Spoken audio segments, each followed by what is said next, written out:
On en vient au lancement d'Octobre Rose, un mois pour parler et lutter contre le cancer du sein. Une femme sur 8 risque un jour d'être touchée. Celles qui traversent cette épreuve se sentent souvent seules. Dans les Yvelines, une association a donc lancé un réseau de solidarité sur Internet. Tania Watine, Stéphane Lisny. Leur point commun, c'est le cancer du sein.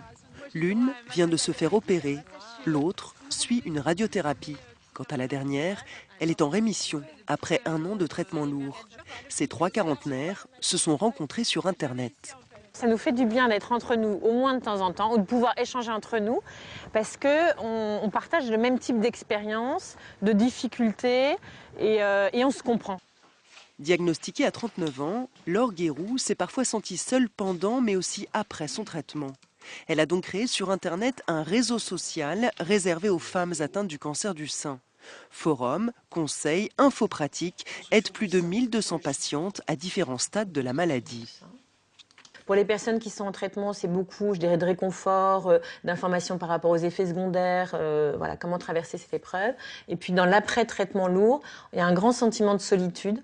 Généralement, on déprime un peu parce qu'on a un effet boomerang par rapport au traitement lourd. Et de pouvoir échanger sur ça, refaire des choses ensemble. Il ne se passe pas une journée sans que Laure Villatte, qui a déjà passé l'épreuve de la chimiothérapie et de la chirurgie, ne se connecte à ce réseau associatif. Elle y trouve du réconfort, mais aussi des infos pratiques que son médecin n'a pas le temps de lui donner, comme par exemple sur l'apparence, si difficile à supporter pendant la chimiothérapie. Quand on se retrouve sans cils, sans sourcils et sans cheveux, je peux vous dire que sans maquillage, ça ne va pas. Donc pour garder le moral, on a besoin de soins de support, de conseils sur le maquillage, sur le cuir chevelu. Le moral est indispensable dans ce parcours de soins long, lourd, mais efficace. Plus de 8 femmes sur 10 guérissent du cancer du sein.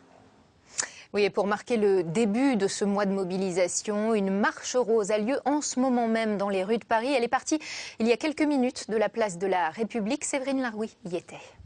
Et avant le top départ, elles sont motivées, ces participantes. Elles portent toutes un panama rose de la couleur choisie pour symboliser ce mois de mobilisation, un mois pour lutter contre le cancer du sein. Une campagne à travers le monde qui a lieu chaque année. Il y a 3 jours, la Tour Eiffel s'illuminait en rose. Et aujourd'hui, il y a cette marche à laquelle participe Magali. Magali, bonsoir. Bonsoir. Quelles sont vos motivations pour participer à cette marche? Je suis le mouvement parce que comme je travaille à l'hôpital Saint-Louis, malheureusement, je rencontre beaucoup de femmes qui ont le problème du cancer du sein et suite à la maladie, la reconstitution, et c'est quand même un lourd traumatisme.